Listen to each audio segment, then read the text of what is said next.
closing stages of the winter season and finally get to unveil the 2024 cars, we got to talk about one change that every single team can make to improve for 2024 and really make them successful in 2024. Every single team has something to improve upon, including Red Bull, to make them successful in the 2024 season. Before getting more into it, wanted to thank you guys for the support on the channel. It's been ridiculous and you guys are amazing, so thank you so much for supporting. If you're new here, subscribe. I'm about to be uploading pretty much every single day as these cars come out, and the content's only going to get better and better. So let's get started with Haas. I'm going to go from what I think is going to be the worst team in 24 to probably the best, and really the constructor standings from 2023. So with Haas, what can they improve upon? Well, to be honest, what have they done well? I'm joking, obviously, but the biggest thing that I think Haas can improve upon is personnel and leadership. Now, with personnel and leadership, I kind of put these two hand in hand. Leadership, obviously, Gene Haas is a problem over there. The guy is not improving the team. He doesn't want to invest in the team as much. Now, with them getting a new team principal, it will be a whole nother step for Haas. He has been within the team, so he kind of knows the way that it operates and so on. So that's one thing going for them.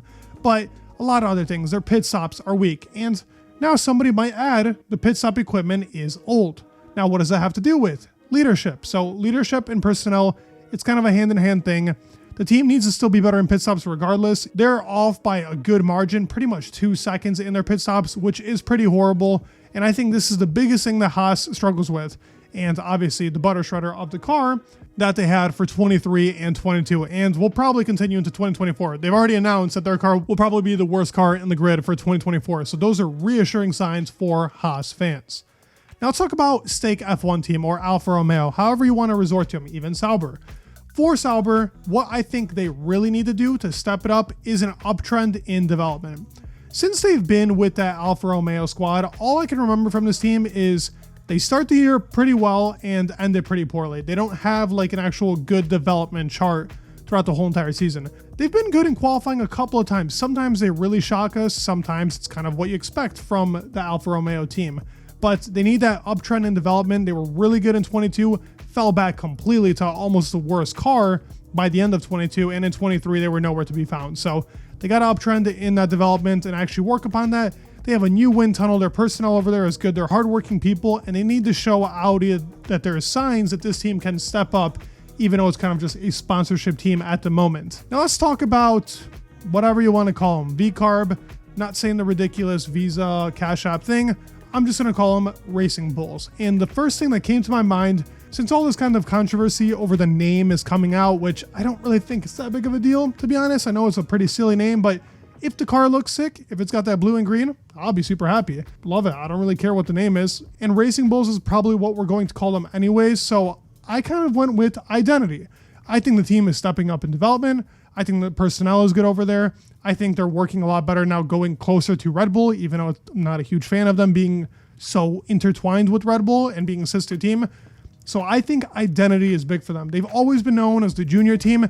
They want to get out of that, even though the name isn't helping.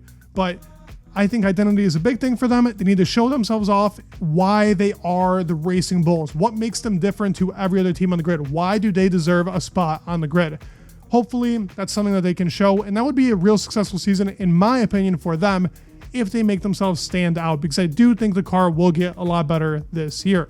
Talking about Williams, wearing the shirt, the Williams squad, I do think they are making an uptrend in everything. They're doing everything pretty positively when it comes to upgrades and working on technology and development and so on. And with the personnel, James Vowles is doing a great job. But if I had to put out one point for them to succeed in, it is the technology. Now, this is getting upgraded. They're getting more capital investment from Doralton. They're working on upgrading the technology over there from the computers that they're using to get the CFD and so on. So this is huge for them, and I think this is something that will make them successful in 2024.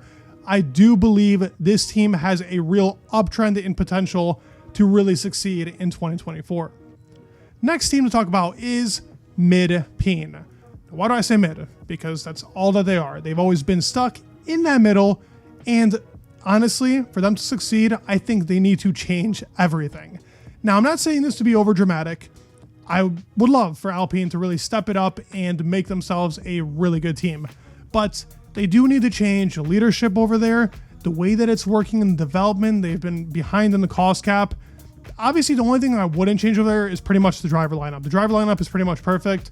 They need to change everything internal from working on the car to the personnel and leadership. It's really important for them to actually step it up this year, take themselves seriously. If they're going to put out a goal, go ahead and go get it, because they've been caught up from Aston Martin and McLaren, who were behind in 2022. So it's pretty weird to see a team kind of fall back every year and stay in that 5th to 6th position. Not trying to be dramatic over the whole entire Alpine/Renault situation. Aston Martin. Now, there's a lot of things that they can improve on, but I think the biggest thing is the baseline for the car. Now, why do I say this? Towards the end of the season, we saw them switch out the car a lot. They were really inconsistent towards, really after Canada, that car was pretty inconsistent from track to track. High-speed corners was definitely something the car was not good at, and they need to take an upscale in the baseline for the car to actually have a car that performs well everywhere without switching certain elements of the car that are super important, like the floor or a side pod change or engine cover, really only changing the rear wing and the front wing, which this is something that they have noted is supposed to be something huge on the AMR 24. So looks like they're going to go along with having a better baseline for the car. And that's really what I thought is their improvement that they need to succeed to get themselves to that winning team at some point, probably fighting for championships. I hope 24, but I'm not going to be unrealistic here. For McLaren, I think this is a pretty obvious one. They've been improving upon their wind tunnel, their development, their driver lineup's amazing. Everything there, the personnel, leadership, it's all good. But I think consistency is where McLaren seems to fall every single year. Now, 22 started off pretty mid, kind of fell off towards the end of the season. 23 started off horribly, got great. 2020, they had a pretty good season. 2021, they were kind of in the middle. Yes, it was pretty good, but not good enough. They're very inconsistent, and I think this is the year, and seems like they're going for whatever it takes. So they need to step it up and bring out that real McLaren that we know that team for. The heritage that that team has, they got to be consistent, and this has to be the year they really take it in and at least, at the very minimum, get 2 to 3 wins. In my opinion, this is required for McLaren to take that next level step. Ferrari is the next team that I'm talking about, and I think the pretty obvious one is positive development. This team, since pretty much 2017, 2018, always seems to kind of downgrade their car like the Aston Martin was of last year. They need to be able to positively bring up that development and consistently do better. You could easily say strategy, but they have fired the head over there of strategy, so that should be better. 23 seemed much better anyways under Fred Vasseur, and I really do believe the team is getting better in the strategy department.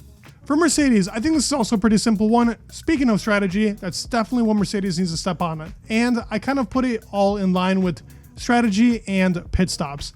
Pit stops have been atrocious. They're always behind. They're around 5th or 6th, usually on the grid on average throughout the whole entire season. They need to become better at actually getting better pit stops because it's cost them a couple of victories, and same with strategy. They were so used to being the fastest car on the grid that they pretty much forgot how to make a good strategy for their drivers during the race. They kind of choke it up, and that's something Mercedes really needs to put the gas pedal on to step it up and succeed in 2024, including car development. But car development has been a tricky thing, and they were usually pretty good at that, so I don't really see that as a huge problem for them as of right now. And last team, the team that really is the best team on the grid right now, that has very little things they need to change, but one big thing, and now this could be up for a debate. The only thing I think Red Bull needs to change is the driver lineup. Now, if Perez comes in, steps on the gas, is consistently better than Lewis and George and Fernando and Charles and Carlos and Lando and Oscar Piastri, and he can actually outscore them, be that proper number 2 driver for the season, because the car probably will not be as strong as the RB19, then keep Perez, by all means. But if he's not there, they need an upgrade because they could lose the Constructors' Championship. And I do think that will be a problem if all the teams are close, because the drivers that I just named, he's definitely not better than, and upgrade in the lineup to help suit Max could be a big deal for the future of Red Bull. I hope you guys agree with my opinions. If not, state them down below. What you agree with, what you disagree with, and what you would change for every single team. I'd love to read them. You know I reply. You know I love discussing with you guys, so please go ahead and comment, like, and subscribe. It would mean the world, and peace.